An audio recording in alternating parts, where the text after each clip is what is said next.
नमस्कार। एक बार फिर से स्वागत है आप सभी का अपने YouTube चैनल पर। तो जैसे हम देख रहे हैं कि यूपीएससी में सिविल सेवा की परीक्षा में जो पॉलिटी वाले सेक्शन से प्रश्न पूछे गए हैं, तो हमने देखा कि 2025 में कौन से प्रश्न पूछे गए, है ना। उनको टॉपिक से मैच कराया। फिर 2024 वाले, मतलब 2024 की परीक्षा में भी हमने देखा कि प्रीलिम्स में कहाँ से पॉलिटी से प्रश्न पूछे गए थे, किन किन टॉपिक से, उसको भी मैच करा रखा है। 2023 में भी जितने प्रश्न पूछे गए थे, 2023 का पेपर थोड़ा टफ प्रकार का था, है ना। फिर भी हमने उसको मैच कराने का प्रयास किया कि कहाँ से टॉपिक, मतलब किस टॉपिक से प्रश्न बने हुए हैं। आज 2022 की बारी है कि 2022 में आखिर पॉलिटी से किन किन टॉपिक से प्रश्न पूछे गए थे। प्रश्नों की संख्या थोड़ी कम है, लेकिन फिर भी देखते हैं कि कौन कौन से टॉपिक से कितने प्रश्न पूछे गए हैं।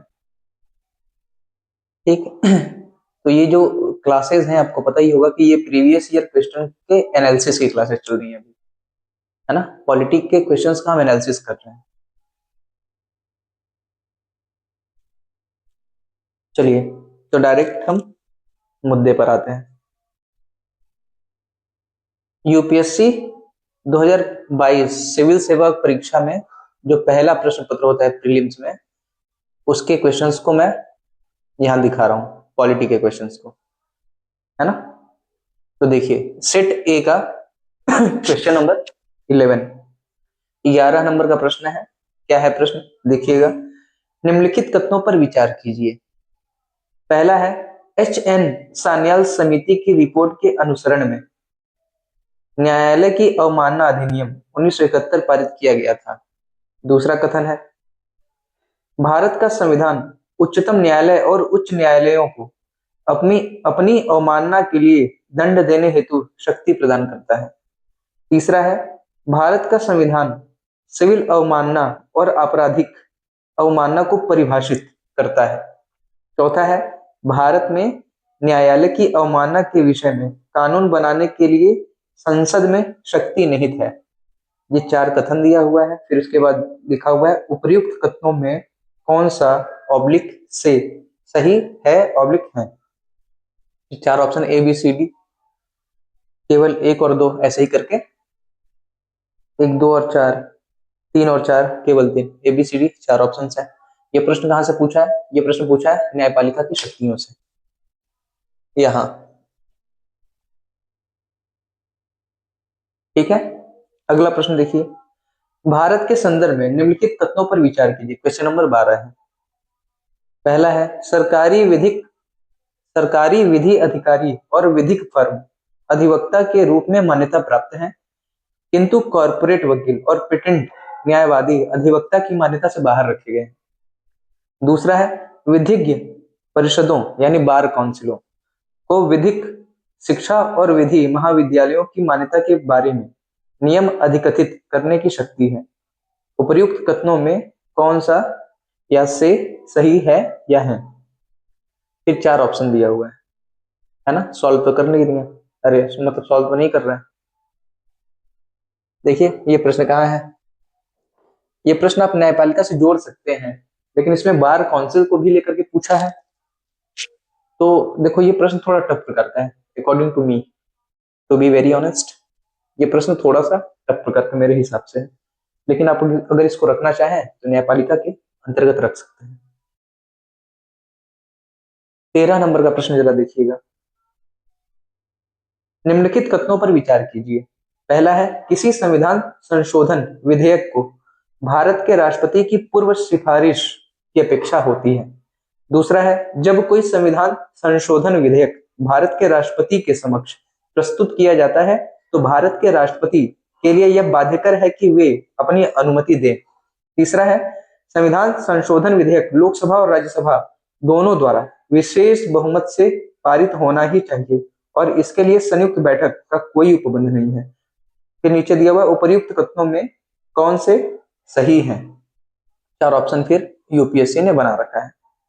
अब देखिए, ये प्रश्न कहां से पूछा हुआ है, एकदम सीधे सीधे संसद वाले खंड से, संघ का विधानमंडल। अब आप लोग तो समझ ही गए होंगे ना कि संसद मतलब संघ का विधानमंडल ही संसद है। ठीक, तो इसको मैं यहां से इरेज करता हूं, है ना। यहां से प्रश्न पूछा। ठीक है, संविधान संशोधन विधेयक हम पढ़ते हैं इसके अंतर्गत, संघ के विधानमंडल के अंतर्गत। अगला देखिएगा, क्वेश्चन नंबर 14 है,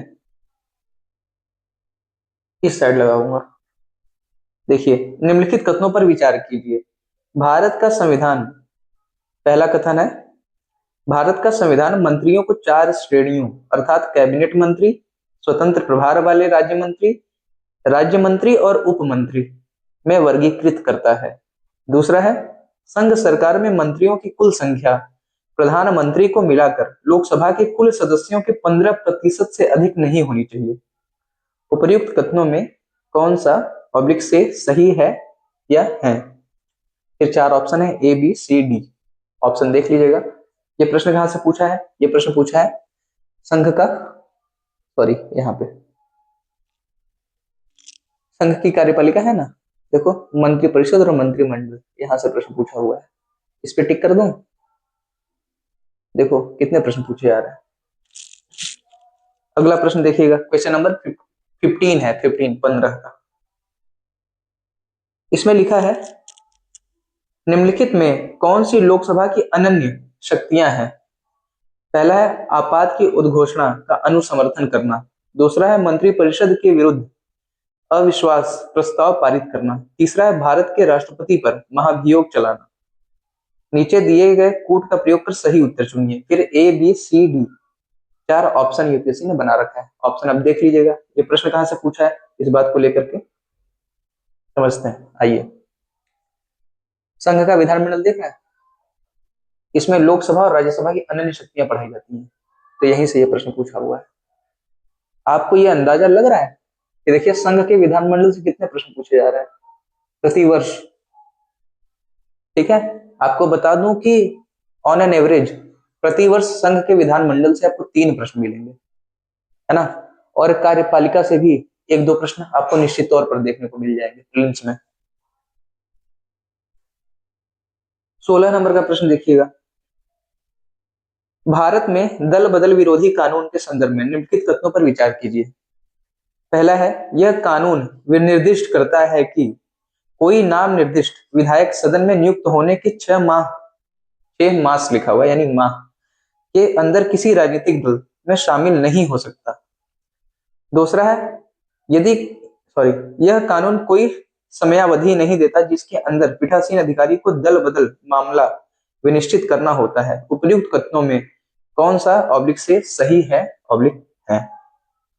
ये प्रश्न कहां से पूछा है? दल बदल विरोधी अधिनियम हम कहां पढ़ते हैं? हम पढ़ते हैं यहीं पे, संघ के विधानमंडल में।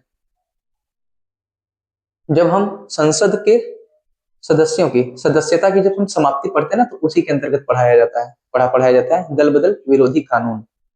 ठीक है, 10वीं अनुसूची का भाग है। अगला प्रश्न देखिएगा, क्वेश्चन नंबर 17 है। ठीक, इस साइड लगाता हूं। निम्नलिखित कथनों पर विचार कीजिए। भारत का महान्यायवादी और भारत का सॉलिसिटर जनरल ही सरकार के एकमात्र अधिकारी हैं जिन्हें भारत की संसद की बैठकों में भाग लेने की अनुमति है। दूसरा है, भारत के संविधान के अनुसार भारत का महान्यायवादी अपना त्यागपत्र दे देता है जब वह सरकार जिसने उसको नियुक्त किया था इस्तीफा देती है। फिर उपर्युक्त कथनों में कौन सा या से सही है या है? ए बी सी डी करके 4 ऑप्शन है, आप देख सकते हैं ऑप्शन को। ये प्रश्न कहां से पूछा है? भारत के महान्यायवादी से। कहां लिखा हुआ हूं? यहां, भारत का महान्यायवादी। ठीक है, अगला प्रश्न देखिए, क्वेश्चन नंबर 18 है। भारत के न्यायालयों द्वारा जारी रीटों के संदर्भ में निम्नलिखित तथ्यों पर विचार कीजिए। पहला है, किसी प्राइवेट संगठन के विरुद्ध जब तक कि उसको कोई सार्वजनिक कार्य नहीं सौंपा गया हो, परमादेश को मैंडेमस कहते हैं, नहीं होगा। दूसरा है, किसी कंपनी के विरुद्ध भले ही वह कोई सरकारी कंपनी हो, परमादेश यानी कि मैंडेमस नहीं होगा। तीसरा है, कोई भी लोक प्रवण व्यक्ति, पब्लिक माइंडेड पर्सन, अधिकार परीक्षा को वारंटो, है ना, अधिकार परीक्षा यानी को वारंटो रिट प्राप्त करने हेतु न्यायालय में समावेदन करने के लिए याची यानी पिटिशनर हो सकता है। उपर्युक्त कथनों में कौन से सही है? फिर A, B, C, D, 4 option है। अब देखो ये प्रश्न कहां से पूछा है? ये प्रश्न पूछा है रीट जारी करने का क्षेत्राधिकार न्यायालय का। ठीक है, तो सर्वोच्च न्यायालय ये हम कहाँ पढ़ते हैं? अनुच्छेद 32 के अंतर्गत मौलिक अधिकारों वाले सेक्शन में पढ़ते हैं, यहाँ। ठीक है, अब अगला प्रश्न देखिएगा। क्वेश्चन नंबर है 20। लोकसभा के उपाध्यक्ष के संदर्भ में निम्नलिखित तथ्यों पर विचार कीजिए। पहला है, लोकसभा की कार्य पद्धति और कार्य संचालन नियमों के अनुसार अध्यक्ष का निर्वाचन उस तारीख को होगा जो अध्यक्ष नियत करे। दूसरा है, यह आज्ञापक उपबंध है कि लोकसभा के उपाध्यक्ष के रूप में किसी प्रतियोगी का निर्वाचन या तो मुख्य विपक्षी दल से या शासक दल से होगा। ठीक। तीसरा है, सदन की बैठक की अध्यक्षता करते समय उपाध्यक्ष की शक्ति वैसी ही होती है जैसे कि अध्यक्ष की, और उसके निर्णयों के विरुद्ध कोई अपील नहीं हो सकती। चौथा है, उपाध्यक्ष की नियुक्ति के बारे में सुस्थापित संसदीय पद्धति यह है कि प्रस्ताव अध्यक्ष द्वारा रखा जाता है और प्रधानमंत्री द्वारा विधिवत समर्थित होता है। फिर है, उपर्युक्त कथनों में कौन से सही हैं? 4 ऑप्शन दिया हुआ है। ये प्रश्न कहां से पूछा है? सीधे सीधे आपको दिख रहा होगा, लोकसभा, है ना, लोकसभा उपाध्यक्ष देख रहे हो? सर तो तुम्हारा चकरा ही गया होगा देख करके, संघ के विधानमंडल से कितना प्रश्न पूछा जा रहा है। निश्चित तौर पे ये वीडियो आपको, है ना, बहुत ज्यादा फायदा देगा, क्योंकि आप वास्तविक रूप में आप समझ पा रहे हो कि किन टॉपिक्स की प्रासंगिकता वर्तमान में बहुत ज्यादा है।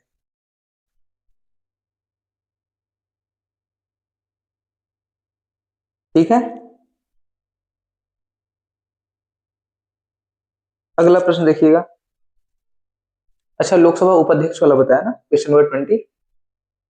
हाँ, 51 नंबर का क्वेश्चन देखिए। इसको मैं कहाँ रखूं? इस साइड रखता हूं। क्वेश्चन नंबर 51 है, भारत सरकार अधिनियम 1919 में प्रांतीय सरकार के कार्य आरक्षित यानी रिजर्व्ड और अंतरित यानी ट्रांसफर्ड विषयों के अंतर्गत बांटे गए थे। निम्नलिखित में कौन से आरक्षित विषय माने गए थे? पहला है न्याय प्रशासन, दूसरा है स्थानीय स्वशासन, तीसरा है भू राजस्व, चौथा है पुलिस। नीचे दिए गए कूट का प्रयोग कर सही उत्तर चुनिए। फिर ए, बी, सी और डी ऑप्शन आपने देख लिया। ये प्रश्न कहां से पूछा है? ये प्रश्न पूछा है संवैधानिक विकास से। भारत में संवैधानिक विकास देख रहे हो? अब देखो आगे, अगला प्रश्न है 73 नंबर का प्रश्न। यदि किसी विशिष्ट क्षेत्र को भारत के संविधान की 5वीं अनुसूची के अधीन लाया जाए तो निम्नलिखित कथनों में कौन सा एक इसके परिणाम को सर्वोत्तम रूप में प्रतिबिंबित करता है? ऑप्शन ए है, इससे जनजातीय लोगों की जमीनें गैर जनजातीय लोगों को अंतरित करने पर रोक लगेगी। दूसरा है, इससे उस क्षेत्र में एक अस्थायी स्वशासी निकाय का सृजन होगा। सी है, इससे वह क्षेत्र संघ राज्य क्षेत्र में बदल जाएगा। ऑप्शन डी है, जिस राज्य के पास ऐसे क्षेत्र होंगे उसे विशेष कोटि का राज्य घोषित किया जाएगा। ये प्रश्न कहां से पूछा है? एकदम स्पष्ट तौर पे सीधे सीधे अनुसूचित और जनजातीय क्षेत्रों से यहां से पूछा है। देख रहे हो, ये भी कम महत्वपूर्ण नहीं। 4 बार मैंने टिक कर दिया है इसको। ठीक, तो ये प्रश्न आए हुए थे, है ना। चलिए, तो आपको मजा तो आया होगा वीडियो देख करके। आपको पता भी चला होगा कि किस टॉपिक की प्रासंगिकता कितनी है। ठीक है, तो बने रहिएगा, आगे भी साथ में चलता हूं। धन्यवाद।